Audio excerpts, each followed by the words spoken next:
ana. Stadionda ko'rdingmi? Men ham ko'rmagan annachi. Qachon qo'rqatsam. What this? Tayam sen aniq ketdi. Qo'tyapti menga.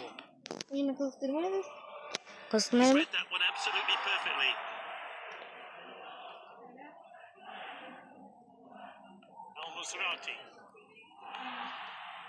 Padarini.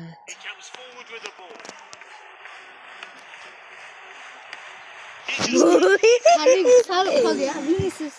Vinicius qish ketadi.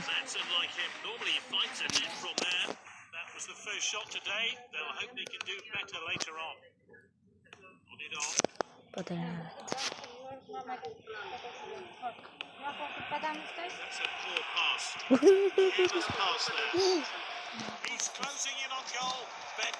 Voy, sen gumraydi.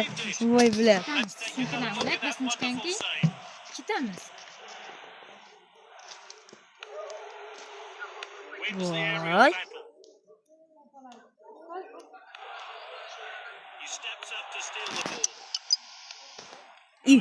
Qog'al chirammi bile bunga po'xayga bunga.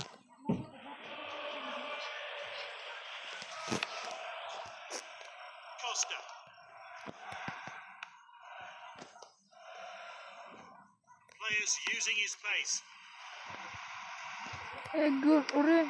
Well, he certainly made the goal. Sen sot berdim. He's unlucky not to score. Esukuna, kenapa? Menye mukam. Why? Hiç ko'rdingmi? Ana, itu chiqadi. Hits it on. Mbappe. Voy, yaqib tushdim. Uchirganmi? Elise has the ball. Olisami? What a chance. Gol. He gets the goal.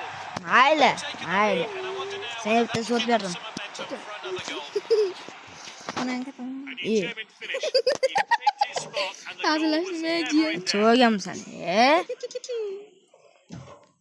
Boss, Yengilyapsan, qo'm. yetyapman-ku. Birini Almost started. kirimiz ketar ekan. Oshnasi ana chaqirgan ekan, ana o'g'lima. To'y bor ekan. Alisson. Voy, bala. Fantastic stop. Uzunda. He's gone for it. Az He ketdim. saves the long range shot. Yerimiz ketyapti. İyi. Ikkinchi golni qara, golni qara. Qana gol bo'lyapti? He's Yo'q, yiqilding. Men demam qo'yapti. Men bilmayman.